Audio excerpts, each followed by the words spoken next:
her body hidden among the quiet rows of books. And silence tells the first lie. Welcome to Mystery Parlour. I am your host, Axon. Tell me, where are you listening from tonight? I appreciate every one of you. Now, into the mystery. The annual Flaxborough Literary and Horticultural Exhibition was, as its title suggested, a compromise. For every earnest cultivator of roses who felt the book tables were an unnecessary distraction, there was a retired schoolteacher who considered chrysanthemums a noisy intrusion upon the contemplative appreciation of Victorian serial fiction. The result, year after year, was a perfectly even distribution of mild resentment, an arrangement the town found, on the whole, quite comfortable. This particular Thursday afternoon, the exhibition hall hummed with the genteel friction of opinion and perfume. The Women's Institute had set up a refreshment table at which, with saintly determination, Mrs. Barrowby Burton supervised the slicing of seed cake no thicker than half a hymn book page, if you please. Along the central aisle, the library committee presided over displays of rare municipal volumes that the councillors insisted were normally kept under special conditions, though these conditions appeared not to extend beyond an unlocked cupboard in the town hall. Two local dignitaries were at this moment circling a glass case in which an unusually battered leather-bound ledger sat like an arthritic relic. Councillor Hargreaves, short, stout, and inappropriately proud of both attributes, peered at the entry card. "The Borough Lending Register, 1891. He puffed. "A marvellous example of civic record-keeping. Just think, people used to care about punctual returns." Beside him, Miss Daphne Worsfold, treasurer of the Library Friends Association and purveyor of a particularly piercing form of civility, made a noise that could have been agreement or indigestion. "Indeed," she said tightly, although I'm told that even then certain individuals required stern reminders. Hargreaves smiled as one acknowledging a personal triumph. But the standards of the time. A librarian could wield authority in those days. None of this modern pandering. One firm stamp upon a card, and a miscreant knew where he stood. Miss Worsfold's gaze drifted over the crowd. It came to rest on the refreshment table, where Mrs. Ferntickle appeared to have secured a second slice of seed cake in open defiance of the newly posted 1 slice per person notice. A tremor of moral electricity passed through Miss Worsfold. Had she possessed a uniform and truncheon, she might have marched across the hall then and there. Instead, she said crisply, "I fear standards have slipped in many quarters." Before Councillor Hargreaves could locate a further opinion, a small commotion erupted near the book displays. This was not the sort of disturbance that would typically trouble the police. A dropped teacup, say, or a minor dispute over a raffle ticket. But something more puzzling. Several people were staring down at the floor with expressions of distaste and puzzled disapproval. Mrs. Barrowby Burton, who had already decided in life that she would not be outdone in moral outrage by anyone under the age of 75, hurried forward. "What is it?" she demanded. "More damp footprints. I warned the committee about those doormats." But it was not a footprint. Nor, as several onlookers nervously suggested, a mouse. It was a shoe, a sensible man's lace-up affair, lying unattended beside one of the lower bookshelves like a passenger who had disembarked prematurely from its owner. "Whose is that?" someone asked. No one answered. Instead, a slowly widening space formed around the bookshelf as Miss Worsfold pushed her way through to inspect the intrusion with the intensity of someone revising their opinion of the millennium entirely. Stooping, she grasped the shelf edge and gave an experimental tug. The shelf swung outward, revealing what lay crumpled behind it. A moment later, the dignified murmur of the exhibition dissolved into a brittle hush. The man behind the shelf might once have been merely absent-minded. Certainly his clothing, brown jacket, corduroy trousers, belonged to that species. But his posture, folded awkwardly onto the floor, and his other shoe, still attached to a limp foot, insisted otherwise. "My word," breathed Councillor Hargreaves, who had lumbered over at astonishing speed for a man so committed to inertia. Is that gentleman alive?" A quick glance from Mrs. Barrowby Burton, the sort of glance that in previous centuries might have inspired villagers to build churches, settled the matter. "He most definitely is not," she declared. The crowd rippled backward as though death itself could be passed by proximity. Someone whimpered. Mrs. Ferntickle covered the evidence of her second seed cake slice with a napkin, sensing the peril of discovery amid heightened moral scrutiny. Miss Worsfold stood upright with the expression of one whose low expectations of her fellow citizens had at last been vindicated. "Well," she announced, "this is extremely irregular." It was 20 minutes later that Inspector Walter Purbright of the Flaxborough Constabulary entered the hall. He did so without haste, accompanied only by Sergeant Malley, who carried with him the quiet resignation of a man certain the incident would somehow involve committee politics. Purbright paused just inside the doorway, allowing the atmosphere, a mixture of lavender, disappointment, and the faintest whiff of death, to settle upon him. His face, mild and open, revealed no great surprise. Flaxborough life, he knew, seldom maintained decorum for very long where gatherings, refreshments, or official pride were involved. A path formed, as if by instinct, through the assembled townsfolk. The inspector nodded pleasantly as he passed them, acknowledging their solemn remarks, whispered conjectures, and one or two unsolicited confessions of trivial misconduct. He stopped before the concealed compartment where the body lay. "Ah," Purbright murmured, as though noticing a misplaced umbrella rather than a corpse. His eyes, light and thoughtful, traveled from the man's face to the displaced bookshelf, and then to the single shoe resting forlornly aside. "Anyone know his name?" he asked, softly enough that the nearby gasps appeared somewhat extravagant in response. Miss Worsfold stepped forward at once, her voice pitched for authority, though struggling against an undertone of vindication. "That inspector is Mr. Lionel Fawkes. He volunteers occasionally at the library. Shelving assistance, that sort of thing." Purbright nodded. "A helpful man, then." Miss Worsfold gave a sniff suggesting that helpfulness, as a concept, was subject to seasonal variations. "Well, he tries." Purbright crouched beside the body, careful not to disturb either the man or the hushed drama that had enveloped the hall. A death in Flaxborough was rarely convenient. This one, Purbright suspected, might prove less convenient than most. He straightened again. "I'll need to ask a few questions, of course, if everyone could refrain from moving things about."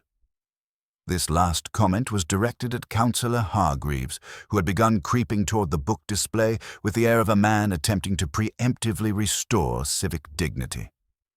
"Yes, Inspector," Hargreaves muttered. "Of course." Around them, the townsfolk of Flaxborough exchanged whispers, theories, and poorly concealed relief that they themselves were not the unfortunate soul between the bookshelves. Purbright observed them calmly.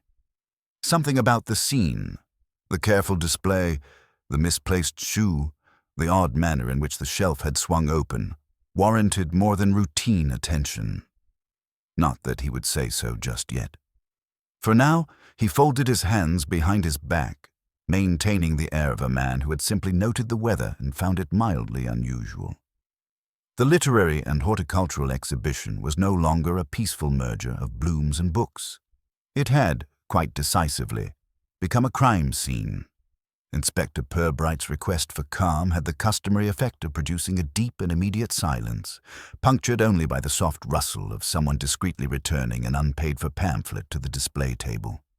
The crowd parted as he and Sergeant Malley guided Mr. Lionel Fawkes's body toward a screened-off corner of the hall, allowing the doctor, summoned with a speed that suggested he had expected an excuse to leave his surgery, to make his examination. Purbright, meanwhile, wandered back to the scene with his hands clasped neatly behind him. The single shoe still lay where it had fallen, looking faintly accusatory, as if reproaching its owner for abandoning it at such an inopportune moment. He bent slightly, not touching it, merely observing the angle and the faint scuff on the inner side. "You notice something, sir?" Mally asked, arriving beside him with the manner of a man who hoped, perhaps optimistically, that the answer might be no. "Only that it is an oddly deliberate scuff," Purbright replied mildly. "But perhaps Mr. Fawkes walked with enthusiasm." Miss Worsfold, who had lingered close enough to gather any promising fragments of information, seized her opportunity. "Inspector, I must clarify that Mr. Fawkes was not what one might call athletically inclined. I doubt he walked with anything approaching enthusiasm." Purbright smiled politely. "Thank you, Miss Worsfold. I appreciate the local expertise." She inclined her head, not entirely certain whether she had been complimented or deflected. The inspector turned to the bookshelf that had concealed the body.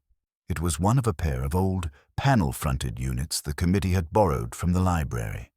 The right section, ordinarily fixed, had moved inwards on a hinge that had certainly not been installed for today's event.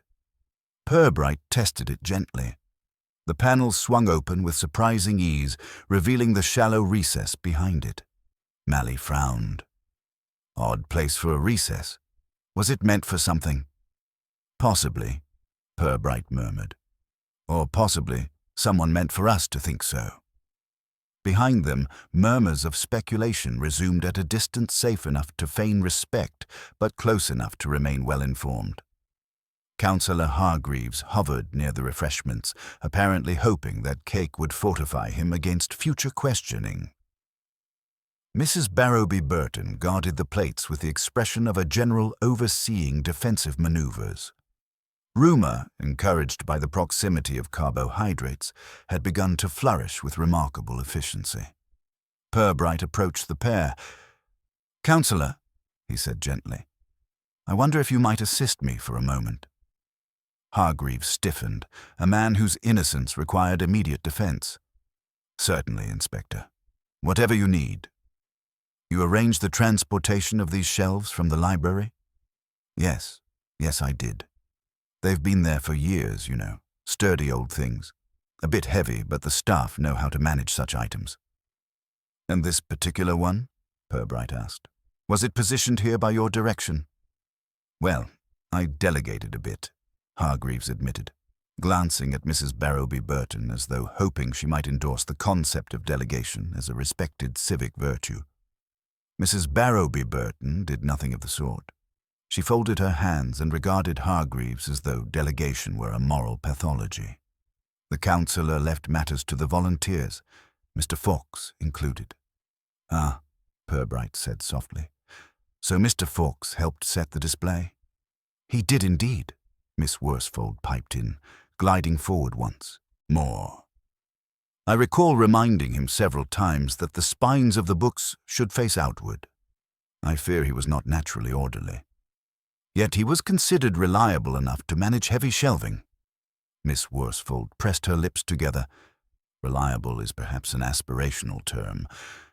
It was Mally who asked, would he have had reason to go behind the shelf? Did he know about the recess? Hargreaves and Miss Worsfold exchanged a look that spoke of long acquaintance with one another's inadequacies. "No one told him of any recess," Miss Worsfold said. "I wasn't aware of it myself." "Nor I," added Hargreaves quickly, "and I chair the subcommittee responsible for furniture allocations." Purbright nodded, absorbing this without apparent judgment. He returned to the recess, examining its interior without stepping inside. There, at the back, he noticed a faint, crescent-shaped mark on the wooden floor. Something dragged lightly, recently. He made no comment. Instead, he asked casually, "Mr. Fawkes, did he have good relations with the other volunteers?" A new hush descended, but this one had teeth. Mrs. Barrowby Burton spoke first, her tone suggesting honesty performed for the public good. "He was polite enough. Quiet. a touch tentative, if you understand me. But he did quarrel with Mrs. Fern-Tickle last month about the arrangement of periodicals in the reading room. Quite an unnecessary quarrel. The matter escalated to the library board. Miss Worsfold stiffened, only because Mrs. Fern-Tickle refused to accept guidance. Purbright let their indignation fade naturally. "Beyond library matters," he said, "did Mr. Fawkes have any personal difficulties?"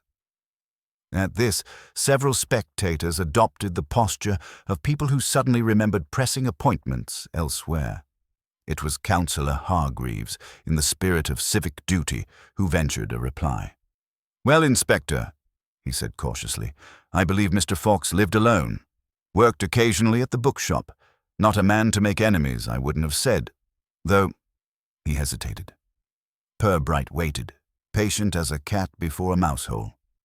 "Though," Hargreaves continued reluctantly, "there were rumors regarding a dispute over a missing rare volume. Something about a misfiled return. You know how people can be over such things." The inspector did know. In Flaxborough, the smallest administrative irregularity could provoke the gravest moral outrage. A misshelved book might as well be treason. "Thank you," he said, giving no indication of how he interpreted the revelation. The doctor approached at that moment, adjusting his spectacles with an expression designed to preempt any optimism. "Inspector, death appears to have occurred not long before discovery. No immediate signs of violence, though the posture is peculiar." Purbright offered a mild smile. "Flaxborough often is." The doctor sniffed. "Cause of death is not presently obvious. I'll need a full examination." Purbright inclined his head. "Of course." He turned back to the hall, which now resembled an audience awaiting a verdict they planned to discuss long before it was delivered. He could feel the tremor of collective anticipation, the eagerness for scandal tempered by the fear that scandal, once named, might involve one's acquaintances, or worse, one's relations. Purbright spoke with gentle authority. "If any of you saw Mr. Fawkes this afternoon, before the discovery, I should be grateful for a word." The ripple of reactions told him enough to begin. Some avoided his gaze too quickly. Others stepped forward with rehearsed neutrality. He filed away each gesture with the same calm care he had given to the scuffed shoe. The investigation, he knew, would not hinge upon dramatic confessions or forensic theatrics. It rarely did. Human behavior, its small shames, evasions, and the awkward choreography of half-truths, would reveal far more. And already, here among the roses, seed cake, and municipal pride, the dance had begun.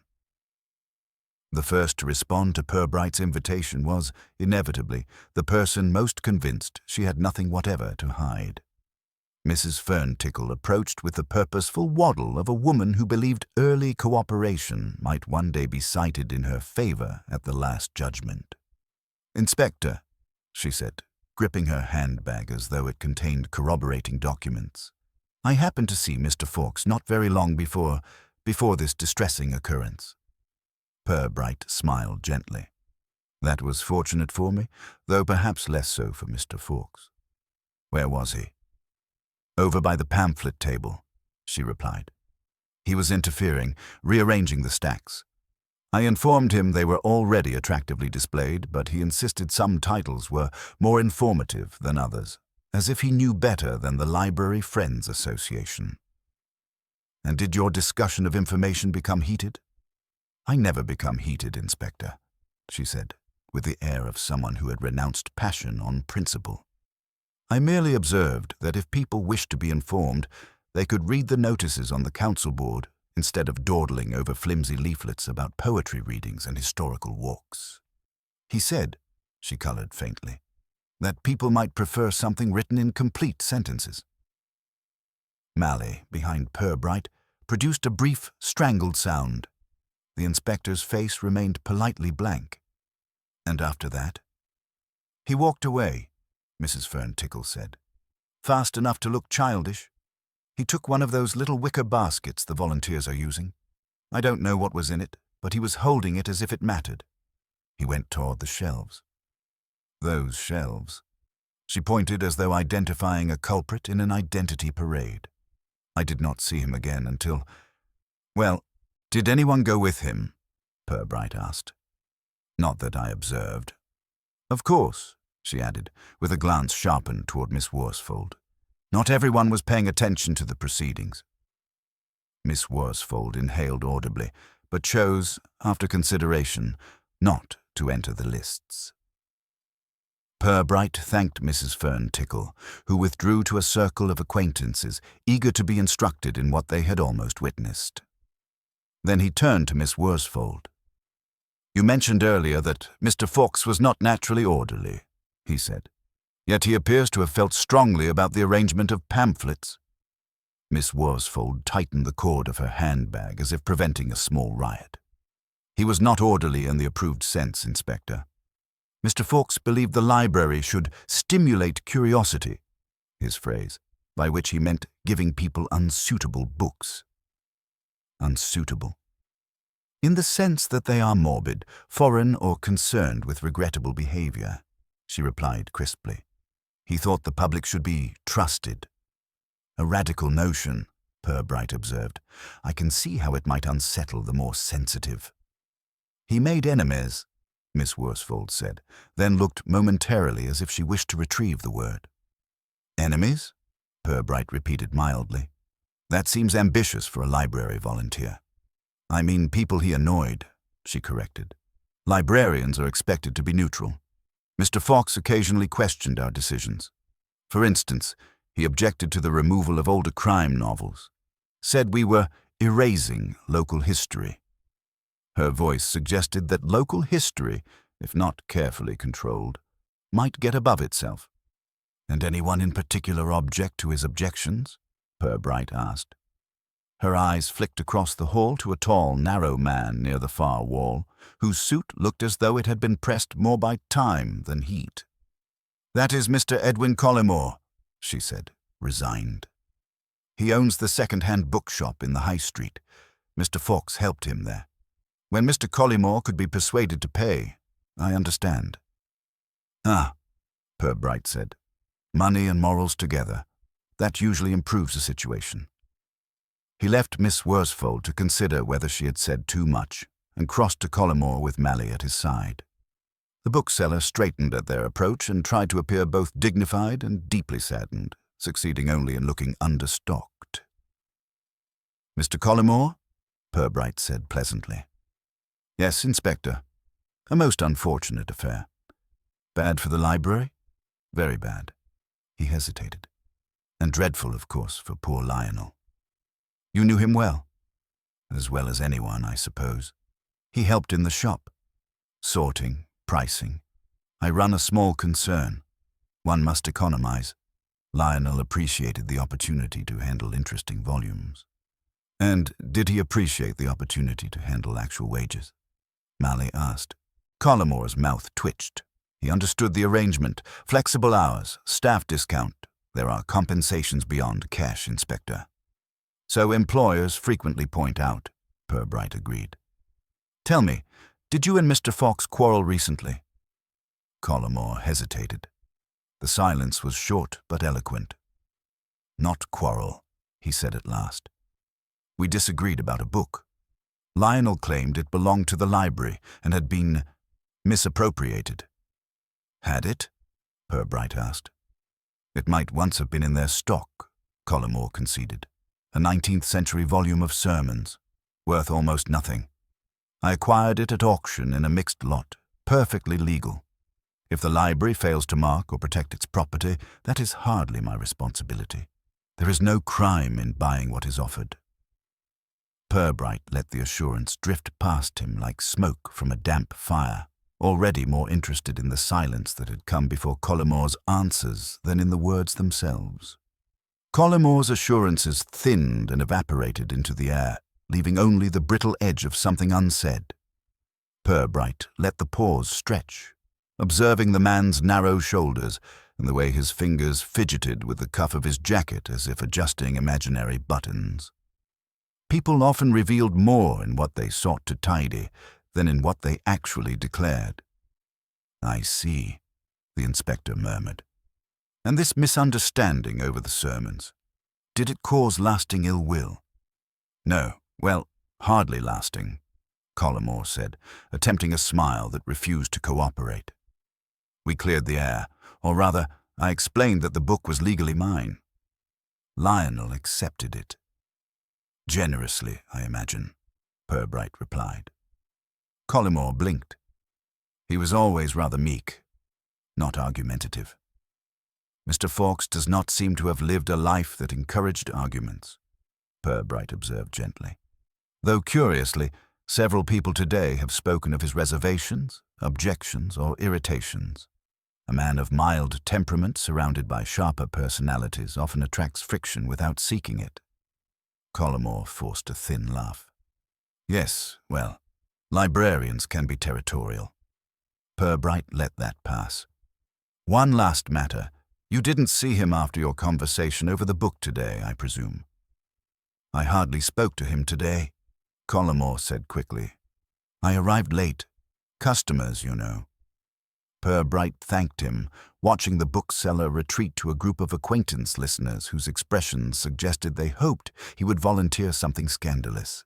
Instead, he folded into their circle like a man determined to be dull for his own safety. Mally leaned in. "He's holding something back." "Several things," Purbright said, "though which of them matter is not yet clear."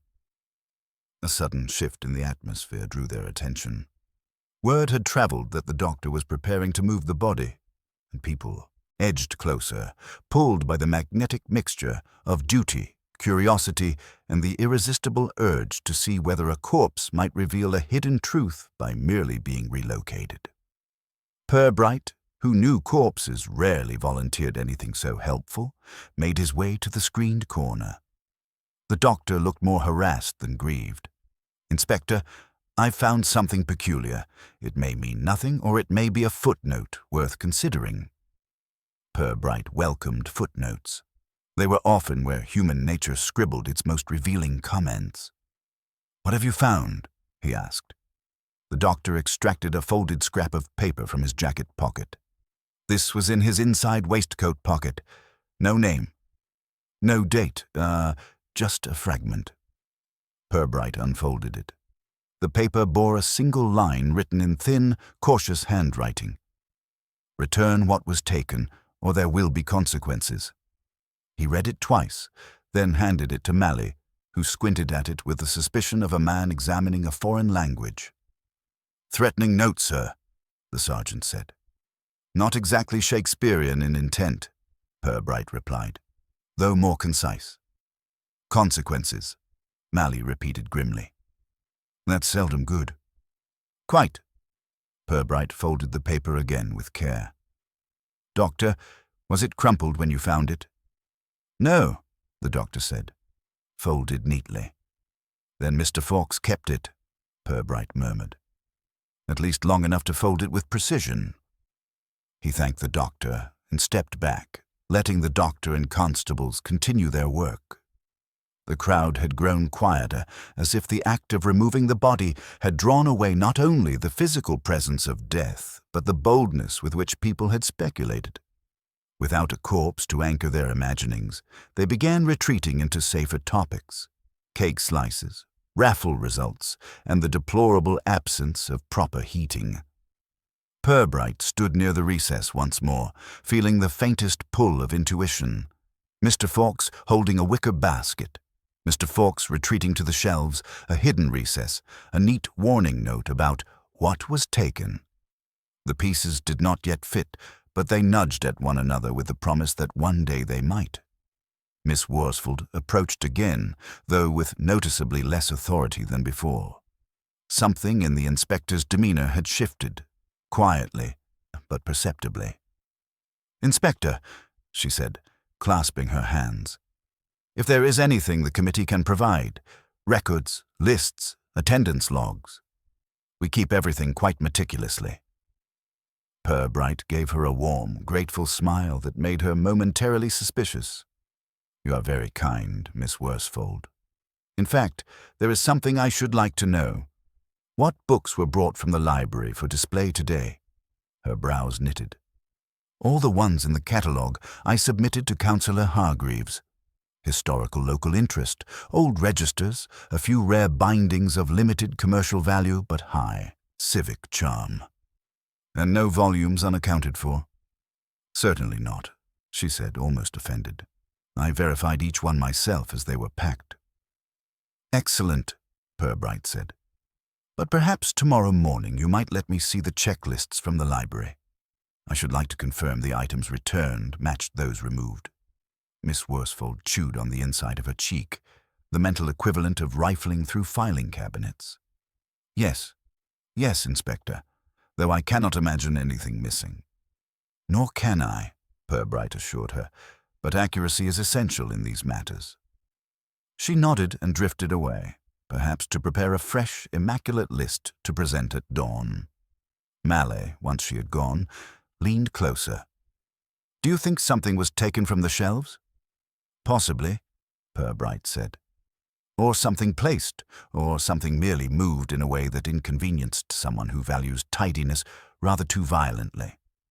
You think that note refers to a book? Or more than a book? Books can represent many things. Ideas, memories, obligations. People attach significance where one might least expect it. Mallet frowned at the recess. Sir, would someone hide back there willingly? Only if they intended to observe something unnoticed, Purbright replied softly, or if they intended to hide something there. He did not elaborate. The sergeant had learned that when the inspector's voice took on that meditative warmth, it meant he had stepped mentally ahead, looking at a version of the puzzle still blurred to others. Constables continued clearing the hall with diplomatic firmness. The townsfolk dispersed slowly, clinging to their theories like scented coats they were unwilling to surrender to the cloakroom. Councillor Hargreaves announced, loudly and unnecessarily, that the remainder of the exhibition would be postponed, though no one had shown the slightest inclination to continue discussing chrysanthemums in the presence of mortal intrigue. Purbright and Mallet walked toward the exit. Beyond the double doors, dusk had begun to gather, pressing shadows into the gaps between parked cars. What now, sir? Mallet asked. Purbright paused on the steps, letting the evening settle upon him. A thin breeze brushed the back of his coat, carrying with it the faint scent of stale books and seed cake, an aroma that seemed perfectly appropriate for murder in Flaxborough. Now, he said quietly, we look for the owner of a temper mild enough to write a polite threat, but strong enough to ensure it was acted upon. Mallet blinked. And who's that, sir? Purbright set off down the pavement. Someone who believes deeply in the sanctity of order, or in the sanctity of something they believe Mr. Fawkes mislaid. He did not say the rest, that somewhere among the day's polite exchanges he had already heard the first faint crack in someone's composure, and cracks in Flaxborough had a way of widening. The next morning was flat and grey. Inspector Purbright walked up to the public library with his hands in his pockets, moving without hurry but with a sense of having left several questions overnight to steep. The library had only just opened. Two readers sat behind newspapers. Miss Worsfold stood at the counter, already stiff with duty. Inspector, she said before he spoke, I've drawn up the lists. I'm sure they will be a comfort to us both, Purbright replied. She laid a clipboard before him. This column, books taken to the exhibition and now returned. This, locked shelf items which may not leave the building. Rare, fragile, or liable to tempt. Purbright ran his eye down the second list. Near the bottom, one title had been underlined twice. Municipal Register of Benefactors, 1873-1901, he read. Companion to yesterday's exhibit. Yes, it is kept in a locked cupboard in my office, Miss Worsfold said. I checked it last week. It was there. Would you mind showing it to me? Not at all, she said, and disappeared through the side door. He heard keys, a cupboard door, and then a silence that stretched. One of the readers looked up. then down again.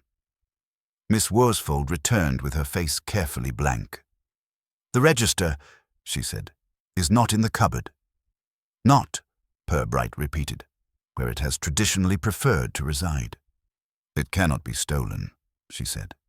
"The cupboard is locked. Only I and the chief librarian have keys. He is away." "Yet you saw the book last week and you do not see it today," Purbright said. "Someone has intervened. Did Mr. Fawkes know where it was kept?" "Of course. He fetched it to check details. He was interested in who had paid for which part of the town." "And Mrs. Ferntickle?" "She talks about it, not to it," Miss Worsfold said. "She calls the benefactors monuments to vanity. But she dislikes cupboards."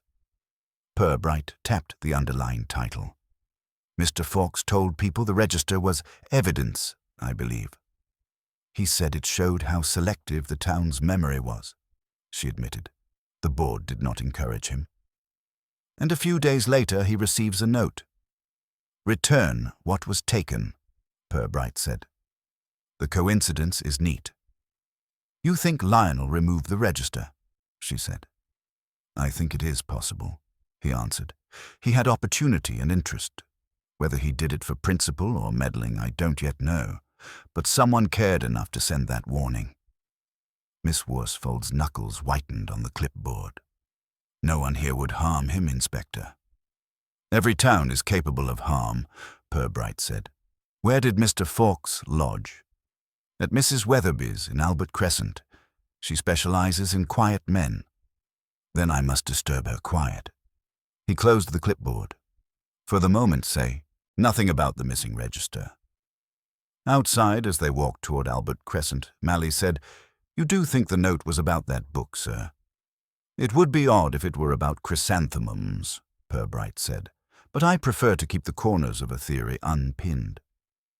Albert Crescent was a short curve of respectable houses. Mrs. Weatherby's announced itself by two aspidistras in the window. She opened the door almost before Purbright's second knock.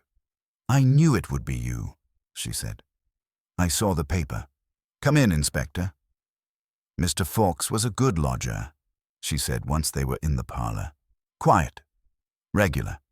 Always took his shoes off in the hall to save my linoleum.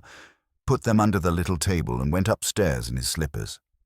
I told him it wasn't necessary, but he said habits outlast reasons." "He left here yesterday morning?" Purbright asked. "In his brown suit and those shoes," she said. "He said the exhibition would keep him late." "I told him there'd be something in the larder." "And you didn't see him again?" Mally asked. She shook her head. "I went to my sister's exercise class at the church hall. I was back about 9:30. There were no shoes under the table. I thought he must have come in and gone straight up in them." "You heard nothing during the night?" Purbright said. "Nothing. I sleep light. If he'd used the latch after I was home, I'd have heard it." "May we see his room?" Purbright asked. She led them upstairs. The front bedroom was plain and very tidy. On a chair lay a folded jacket. On the chest of drawers, a library ticket and a cheap watch. Beside the narrow bed on the floor stood a pair of slippers, set together, toes pointing toward the mattress. "No shoes," Mally said quietly. Mrs. Weatherby shook her head. "They've never been up here. Shoes live in the hall, slippers by the bed. That's how he liked it. I put those out yesterday while I was dusting, ready for when he came back. He said seeing them there made him feel the day was finished." Purbright regarded the slippers. "So," he said, "yesterday evening the shoes that should have been in the hall were not there, and the slippers that should have been on his feet were laid out ready. Mr. Fawkes himself, however, never returned." "Meaning, sir," Mally said slowly, "someone expected him back and kept his little routine going for him." "And someone else," Purbright added, "made sure he never got the chance to use it." Mrs. Weatherby stood just inside the bedroom door, as if any further step required permission. She twisted her apron and watched Purbright move about the room. "He's regular as a clock, Inspector," she said. "Shoes off in the hall, slippers by the bed, cup rinsed, curtain half drawn. He said habits save one's brains for other things. Did he say anything yesterday before he went to the exhibition? Purbright asked. He did, she frowned. He said there was going to be a frank talk at last. Then he laughed and said some people would find honesty a shock to their systems. I told him to be careful. He said, "It's only words, Mrs. Weatherby. They can't kill you." "Sometimes," said Purbright gently, "they can help." The room bore the marks of someone who believed life should pack away neatly. The bed was made with precise corners. A library book lay open on the little table, face down. Beside the narrow bed, a pair of worn slippers waited, toes pointing inward. "He meant to come back," Purbright said. "You do not set slippers ready if you plan not to see them again." On the mantelpiece lay a cheap writing block and a pen with bite marks. Purbright picked up the pad. The top page was blank, but faint impressions marked it. "Your pencil, Sergeant." Mally handed one over. With a few light strokes, letters rose out of the paper. "Thursday, exhibition, shelves," Mally read slowly. "Register, ask direct. If refused, mention newspaper. And speak to EC privately remisfiled items, no accusations." "EC will be Edwin Collimore," said Purbright, "our bookseller." From the doorway, Mrs. Weatherby said, "He wrote that over breakfast. He said he must not go off half-cocked. No accusations, only questions. That's what he told me. He looked very serious about it." Purbright set the pad down exactly where it had been. "Has anyone been in this room since he left?" "Only me to dust," she said quickly. "His drawers, his shaving things, his little tin behind the scarf." "Tin?" Mally asked. "With his savings," she said. "He told me where, in case. I looked this morning, I admit it. I thought if bad men had come, they might have taken it. But it's all there, I counted. Twice. So not killed for ready money," said Purbright. Downstairs in the narrow hall, he paused by the small table. The linoleum beneath showed two pale patches where shoes had habitually stood. "His shoes would have been here last evening?" he asked.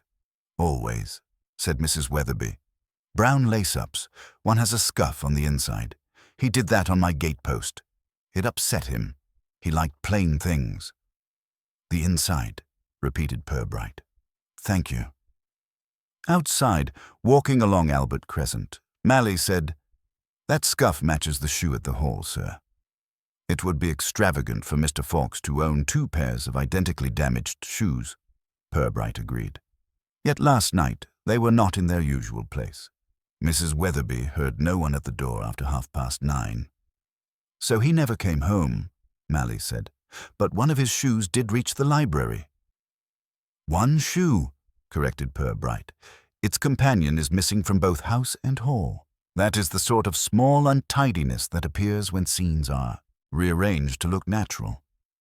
"Rearranged after he was dead, you mean," said Mally. "I mean only that footwear has an awkward habit of remembering where it has been," said Purbright. "We shall not press it yet. It may talk later." The second-hand bookshop smelled of dust and forgotten smoke. A reluctant bell sounded as they entered. Collimore emerged from behind a leaning tower of battered travel guides. "Inspector." "Sergeant." "Shop's open, you know," he said. "I've customers to think of." Purbright glanced at the empty floor. "We will compete with them for only a moment. We have been looking at Mr. Fawkes's notes. He meant to speak to EC today about misfiled items. I take that to be you." Collimore's thin face tightened. "He had theories," he said.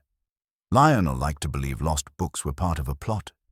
He thought some had wandered from the library into private hands over the years." "Into yours?" Mally asked. "He never said that," Collimore replied quickly. "He just went on about duty to the town. I told him libraries weed their stocks, sell things off, throw them away. If the council can't keep count, it's not my fault." "And the municipal register?" asked Purbright. "Did he mention that in connection with you?" Collimore hesitated. "Once. He said it listed who really paid for things. Halls, fountains, benches. He seemed to think it proved something about the way certain names are remembered and others dropped. I told him old lists do nobody any good. Someone disagreed, said Purbright. Mr. Fawkes received a note. Return what was taken, or there will be consequences. You didn't send it. Of course I didn't, said Collimore. I don't write silly anonymous notes. If I have a quarrel, I state it. Did you state anything to him yesterday? Purbright asked. At the exhibition. I arrived late, said Collimore. I barely spoke to him. There were people everywhere. We exchanged a few words about the turnout, nothing more. I left as soon as they began arguing over who opened the proceedings. I was home before 9. He looked at them both without blinking once. Home before 9, Collimore said, among his leaning shelves. Mrs. Jubb will tell you. She times the tenants. Thank you, Mr. Collimore. We won't interrupt commerce further, Purbright replied. The bell over the shop door complained as they left. Outside, Mally said, You don't believe a word, sir. Oh, I believe he went home, Purbright answered. I'm merely uncertain when. People who are innocent rarely feel the need to present an alibi before being accused. Later at the station, the sky beyond the office window slumped grey. On Purbright's desk lay the warning note, the doctor's report, and Mally's list of people offended by Lionel Fawkes. So, Purbright said, pouring tea, we have a quiet man who developed an enthusiasm for accuracy. He notices discrepancies between a municipal register and the brass plaques. He speaks of a frank talk. He receives a note telling him to return what was taken. Instead, he goes to an exhibition where the register ought to appear and ends up behind a shelf with one shoe off. Mally tapped his pencil. No bruises, no marks, no poison yet. But the doctor says the constriction could have been enough. If someone shoved him in there and left him, he may have died of very careful shelving, Purbright said, and we must decide whether the person who pushed him meant him to die or simply meant to silence him. Either way, Mally muttered. They didn't hurry to fetch him out. A knock at the door. Constable Jacklin put his head in. Sorry, sir. Miss Worsfold's on the line from the library. Says someone's broken into her office. Libraries, said Purbright, rising. Do not take kindly to excitement. Let us see what has disturbed their peace. The library looked unusually stark. Miss Worsfold met them in the entrance with the air of someone whose rules had been burgled. This way, Inspector. Drawers gaped, papers lay scattered, a cupboard door had splintered near the lock. The petty cash is untouched, Miss Worsfold said quickly, and the typewriter and the stamp book, I checked. Very proper, said Purbright. What about keys? She showed him the key cupboard on the wall. It hung open but orderly. I've counted. Nothing missing. Whoever did this used a door that was already open, or they had their own key. Purbright picked a sheet off the floor and placed it back. You think they were looking for the register? Her mouth tightened. What else? They think I've hidden it. Have you? He asked. No, she said, coloring. It was in my cupboard last week and gone yesterday. I told you. You also underlined its title on your list, he remarked. Because it is important, she said. It records who actually paid for things in this town. Some people repeat a different story. And Lionel noticed the contradiction, Purbright said. He wouldn't leave it alone, she admitted. He said there were names in that book which never made it onto the plaques, that certain families had withdrawn when a project went wrong, and others stepped in and later took the credit. Did he mention names? Purbright asked. I wouldn't listen, she said. I told him stirring up old grievances did nobody any good. Who else knew he was saying such things? I mentioned it to Councillor Hargreaves, she said. He asked why Lionel was fossicking among tombstones. I told him it was research. He said some sleeping dogs ought to be buried deeper. And today, Purbright said, looking around, someone has taken a spade to your filing system. While Jacqueline checked the windows and found one catch unlatched onto the side lane, Purbright stood in the doorway, seeing the office as someone else must have seen it, a room where awkward papers might be kept. In the corridor outside, Mally said quietly, "So whoever killed Lionel still isn't sure where the register is." "Or," said Purbright, "who has seen it. Breaking in here is less about the book than about the knowledge of it." They were crossing the main hall when Councillor Hargreaves arrived, red-faced and breathing quickly. "Inspector, Miss Worsfold telephoned. Breaking into a library now. What next?"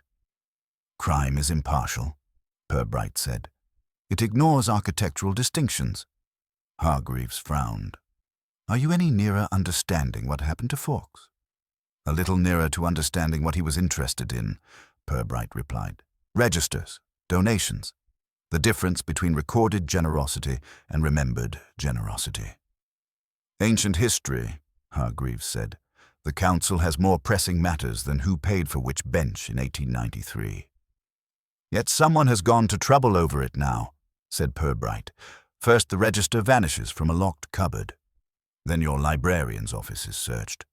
Between those events, a man who discussed such matters very earnestly is discovered in a small, inconvenient space." "If you are implying the council," Hargreaves began. "I'm implying nothing," Purbright said. "Only observing that some people in Flaxborough are keen to maintain one particular version of the past. Mr. Fawkes may have been unwise enough to prefer another." Hargreaves tugged at his cuff.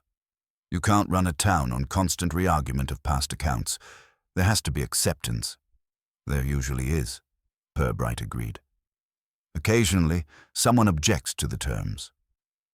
On the pavement outside, Mally said, "He's nervous, sir." "Yes," said Purbright. "I'm not yet sure whether it's the present he's nervous about, or the past finally remembering itself at all." Inspector Purbright walked slowly back toward the station, his hands clasped behind him, as though the motion helped his thoughts settle into a civil queue. Mally kept pace, growing more certain with each step that the inspector had reached some private conclusion he had no intention of sharing yet. At the station door, before they could reach the office, Constable Jacqueline hurried down the corridor to intercept them. "Sir, there's someone here asking to speak to you. Says it's important. Wouldn't give a name."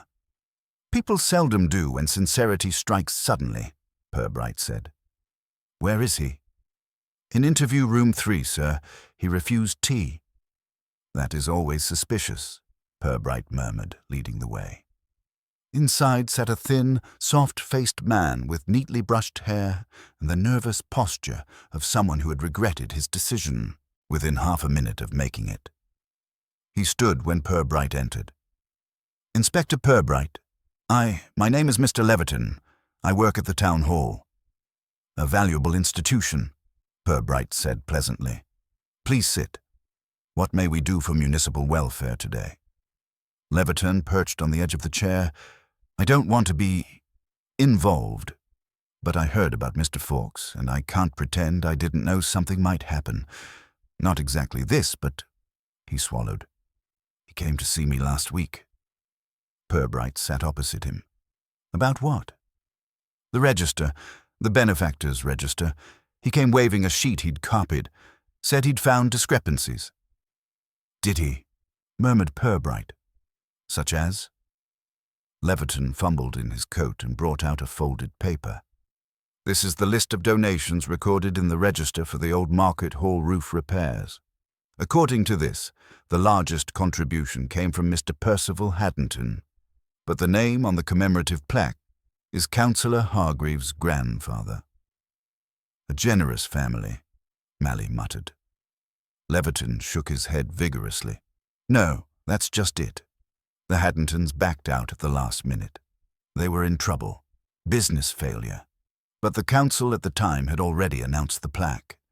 Funds were scrambled, collected quietly through, well, not entirely official means. A loan. From someone who didn't want their name known publicly.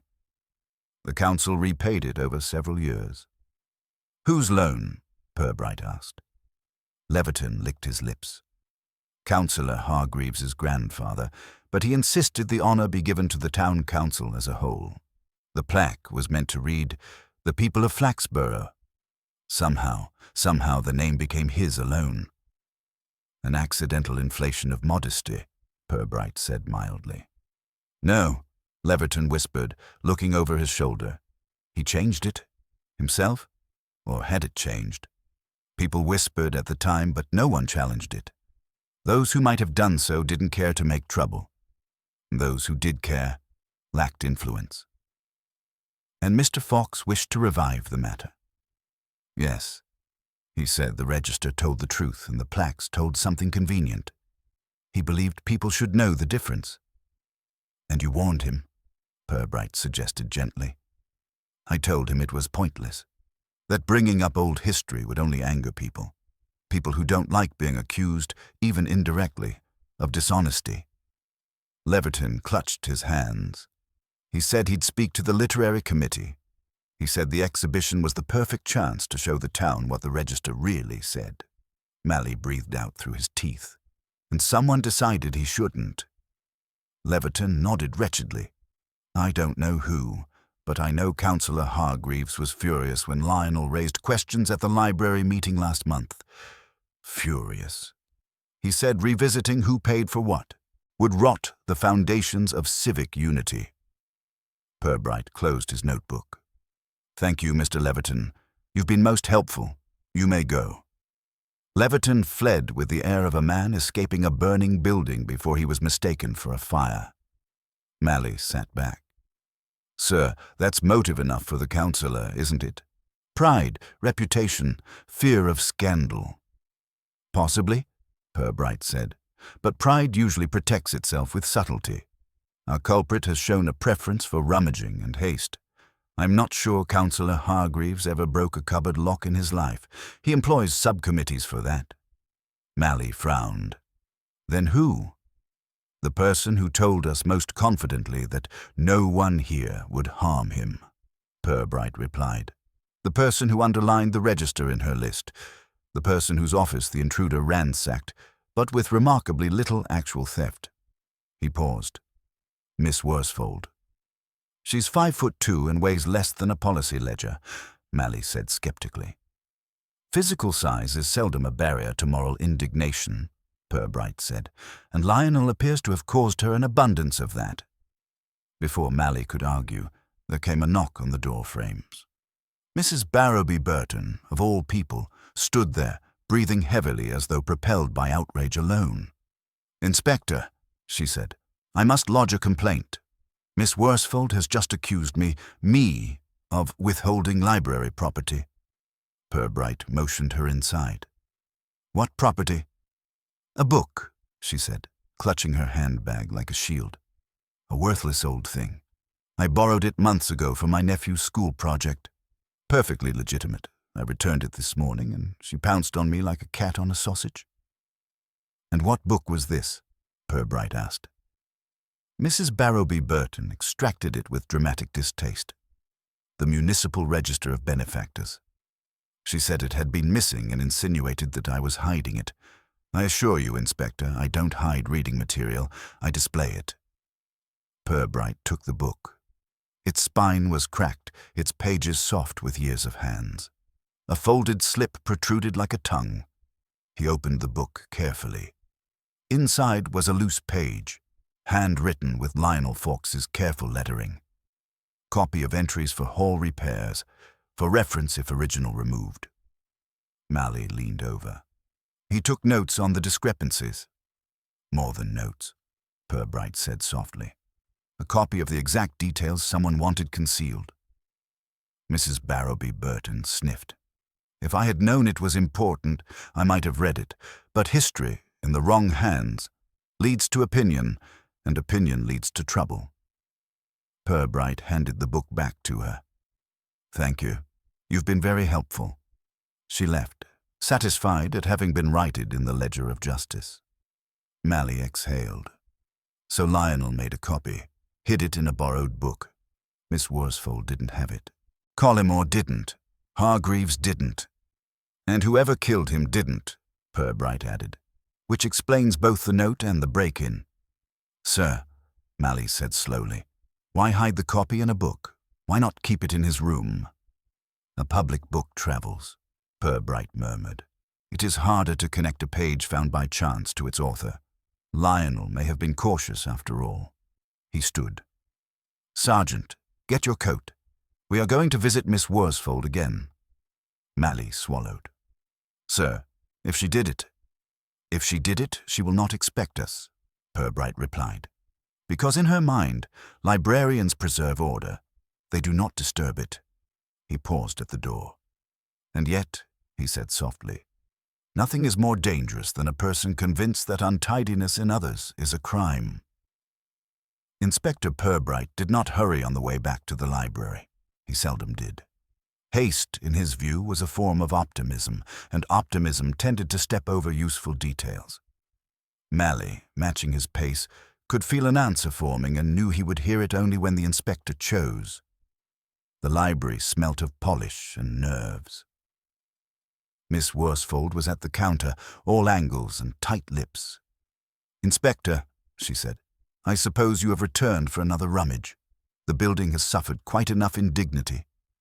Only a small one this time, Purbright replied. We have recovered the benefactor's register.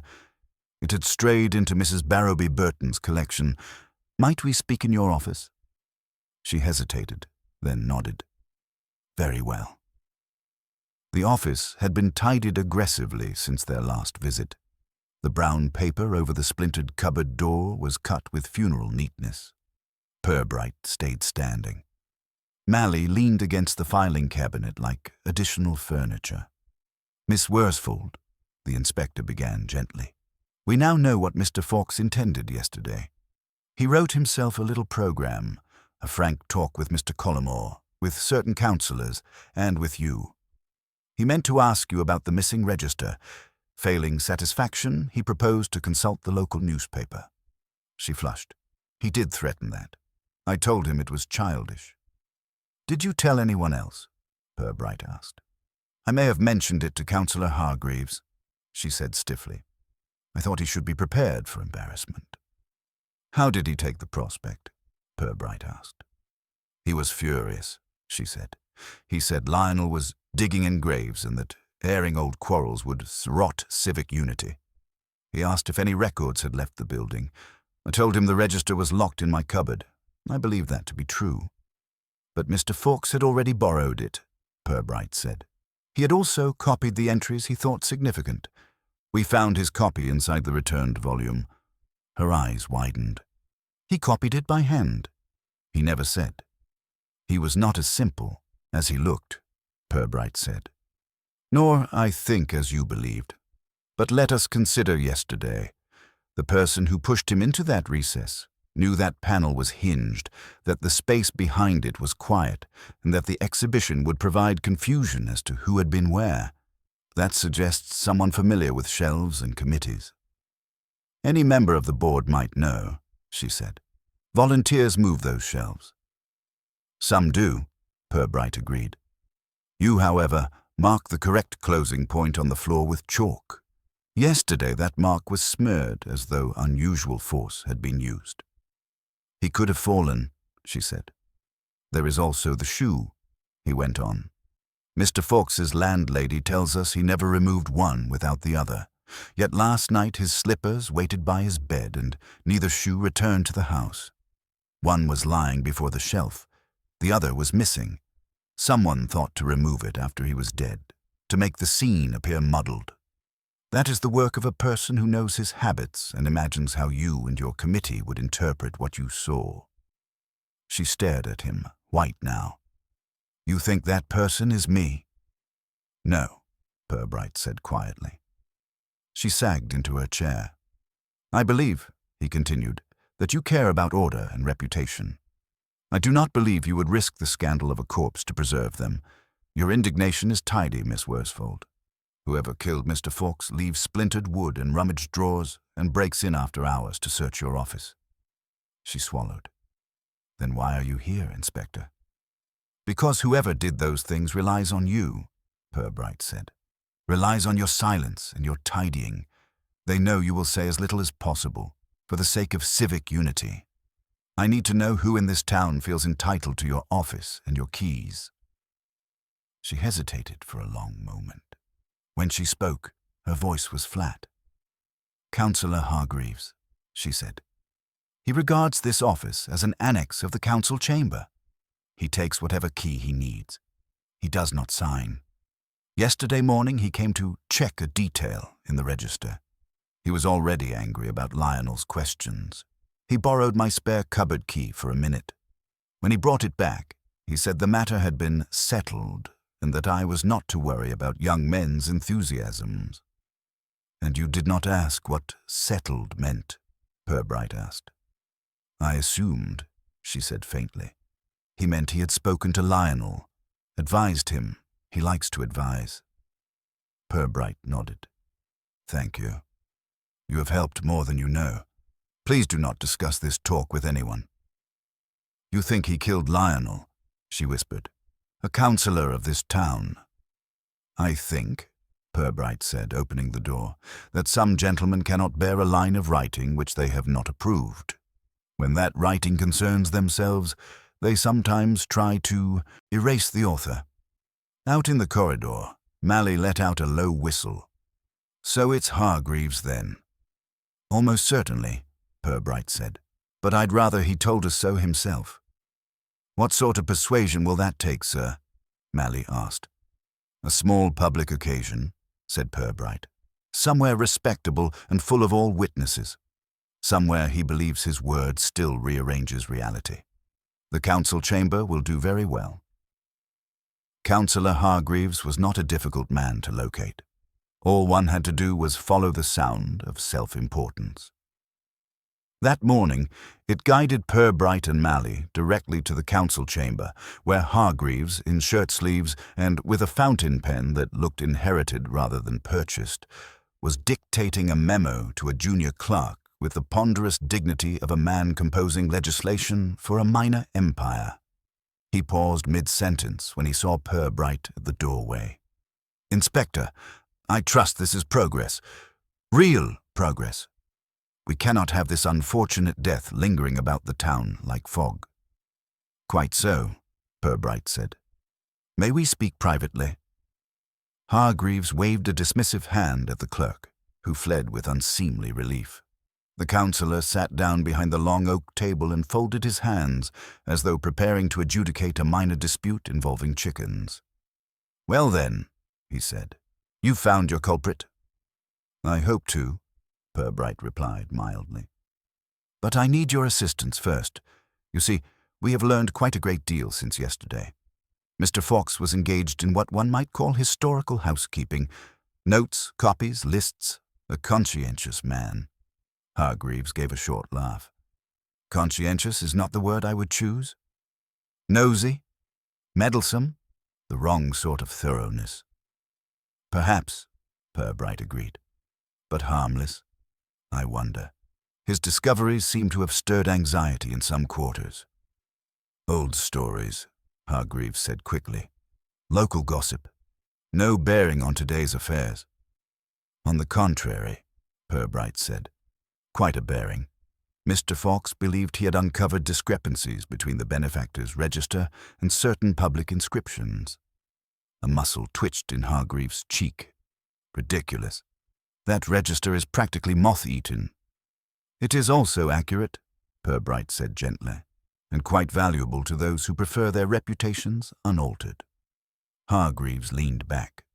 "Inspector, if this is heading where I think it is, I must caution you, people like Mr. Fawkes misread these things. He had a tendency to interpret innocent omissions as conspiracies." "That may be," Purbright said, "but someone feared his interpretations. Enough to warn him. Enough, I believe, to search Miss Worsfold's office after hours. Enough, perhaps, even to ensure he never shared his concerns." Hargreaves stiffened. "Are you accusing me of breaking into an office? At my age? With my arthritis?" "You underestimate yourself," Purbright replied pleasantly. "And perhaps overestimate the difficulty. The window catch was quite obliging." Mally stepped forward, placing the recovered register, Mrs. Barrowby Burton's copy, on the table. Hargreaves glanced at it, then away. Purbright continued. Mr. Fawkes made notes, as you may imagine. Copies. He hid one inside a library book, perhaps fearing the register itself might vanish. Hargreaves' fingers tightened together. "Tell me," Purbright said quietly. "When you borrowed Miss Worsfold's spare cupboard key yesterday morning, had Mr. Fawkes already shown you his copy?" The counsellor inhaled sharply. "That is preposterous. I borrowed no such key. Miss Worsfold is mistaken." "Miss Worsfold," Purbright said, "rarely mistakes keys. They are her main confidants." The counsellor's face reddened. "I won't be slandered in my own chamber." "There is no slander," Purbright replied. "Only the observation that yesterday, within an hour of your checking a detail, the register went missing, and shortly afterward, Mr. Fawkes's body appeared behind a bookshelf. Pushed, not fallen." "Inspector," Hargreaves breathed, "you cannot seriously imagine—" Purbright did not raise his voice, but he changed its direction. It landed squarely, like a weight placed quietly, yet unmistakably on a scale. "You confronted him at the exhibition, didn't you?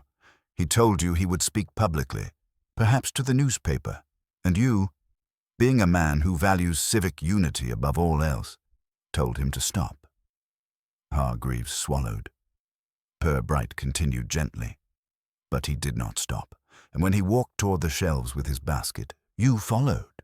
You saw the recess. You may have even moved that panel earlier, checking for the register. You knew no one would see you in the bustle." "That's nonsense," Hargreaves said sharply. "I barely spoke to him yesterday." "Then why?" Purbright asked, just as quietly. "Did you arrive so quickly at the shelf when the commotion began, before Miss Worsfold, before the volunteers, before anyone else noticed?" Hargreaves stared at him. "I heard voices."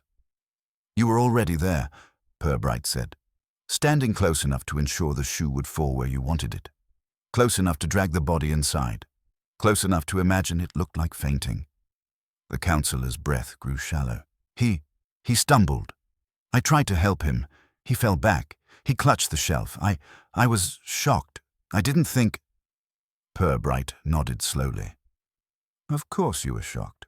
Unexpected accidents can alarm anyone, but moving a man into a recess after he has fallen, that is a very different sort of instinct."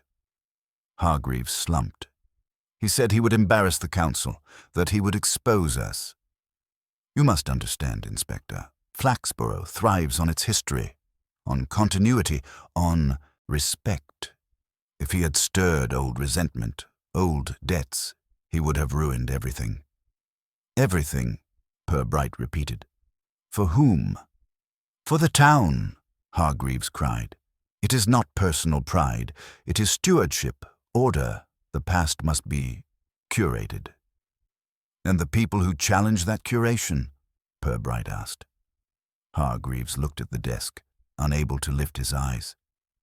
He wouldn't listen. He kept talking about truth. He said it out loud. Anyone could have heard. I only meant to quiet him, to stop him babbling. He backed into the gap. I pushed the panel reflexively. And then, there he was. "Dead," Purbright said quietly. "Dead," Hargreaves whispered. "I didn't mean... He forced the issue. He forced it." Purbright let silence settle, as dignified as dust in a council archive. Finally, he said, "Councillor Hargreaves, you will come with us." Hargreaves nodded weakly. "Yes." As Malley read out the formal cautions, Purbright closed the register on the table. History, he thought, had an inconvenient way of claiming its own justice, no matter who tried to curate it. Inspector Purbright escorted Councillor Hargreaves from the chamber with a courtesy the councillor, red-eyed and rattled, was in no state to appreciate. The walk through the municipal building was quiet, except for the faint echo of the councillor's hesitant steps. Flaxborough's corridors, lined with the town's earnest attempts at inspirational mottos, had seldom witnessed a slower fall from dignity. Outside, as Mally guided the counsellor toward the waiting police car, Purbright paused on the broad stone steps. Morning light had broken through the cloud at last, touching the rooftops and giving the impression, much appreciated in Flaxborough, that the town was less grey than usual. He inhaled calmly. The affair had been simple, in the way human affairs often were once they had exhausted their capacity to hide themselves. Pride, reputation, and a man whose determination to tidy the past ultimately left the present in disorder. He made his way back toward the station to complete the necessary work. There was always paperwork, and if truth had a natural home in Flaxborough, it was usually beneath a required form in triplicate. But first, he stopped by the library. Miss Worsfold met him in the entrance hall. She was composed, though something in her posture had softened. The benefactor's register, carefully reshelved and locked again, sat in her office as though it had never left. "Inspector," she said quietly. "Is it true, Councillor Hargreaves?" "It is," Purbright replied. He admitted enough to satisfy the law, though he explained himself at considerable length. She exhaled, a long, low release of breath she had probably been holding for years, without noticing. "I never imagined," she said. "He has been on our committees forever. He always spoke as though he alone understood the town. He used to say Flaxborough needed firm hands." Purbright nodded. "It seems Mr. Fawkes troubled his grip."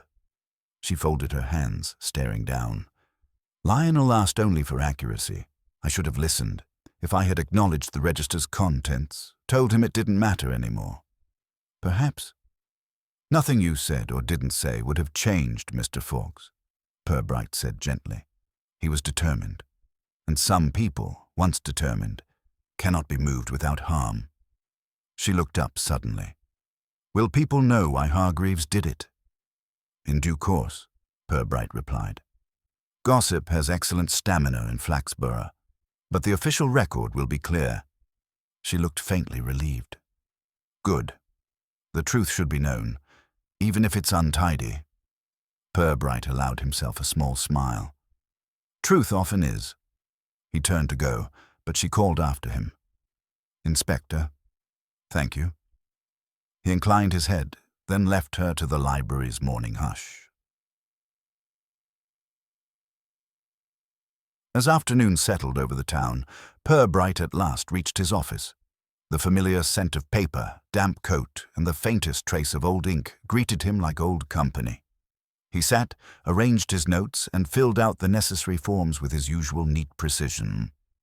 Mally entered with 2 cups of tea, one slightly stronger than regulations suggested. "It's done then, sir," the sergeant said, setting the cups down. "Hargreaves is in a right state. Says he never meant more than to halt a dangerous revelation. That is often the last defense of men who dislike truths they haven't approved," Purbright said. He stirred his tea gently. He never considered that the truth might be perfectly harmless unless someone tried to bury it. "Funny thing," Mally said. "All this fuss about names on plaques, who paid for what, doesn't seem worth a life." "Most deaths," Purbright said, "are caused by things that don't seem worth a life." He sipped his tea, letting the warmth settle. "And Mr. Fawkes?" Mally asked, quieter now. Purbright's expression softened. He was a diligent man, gentle. He believed that facts mattered. Perhaps he believed they mattered too much for the comfort of those who lived beneath them. Mally nodded slowly. "Town'll remember him now." "Yes," Purbright said, though perhaps not in the way he imagined. The sergeant glanced at the pile of files awaiting attention. "What next then, sir?" Purbright picked up his pen with a faint sigh of resignation. "Routine, Mally. Letters to the coroner. Copies to the city office. Life goes on as it usually insists on doing." Mally chuckled. "I'll fetch the next stack then." "Do," Purbright said. When the sergeant had gone, Purbright leaned back in his chair, gazing through the window at the high street. Life below had already resumed its usual shape. Bicycles, wobbling along, shopkeepers sweeping their steps, the butcher's a boy hurrying with a parcel, a pair of elderly ladies conferring earnestly about nothing at all. Flaxborough, he thought, was a town that preferred its drama small and its peace continuous. It would forgive Hargreaves in time, it would pity him, it would fold the matter away. But the register, quiet, unassuming, factual, would remain. And somewhere in that permanence, Lionel Fawkes had won the argument he never lived to make. Purbright capped his pen, set it carefully beside the blotter, and drew the next form toward him. Outside, the afternoon light slanted warmly across the town. Inside, Inspector Purbright resumed his quiet paperwork.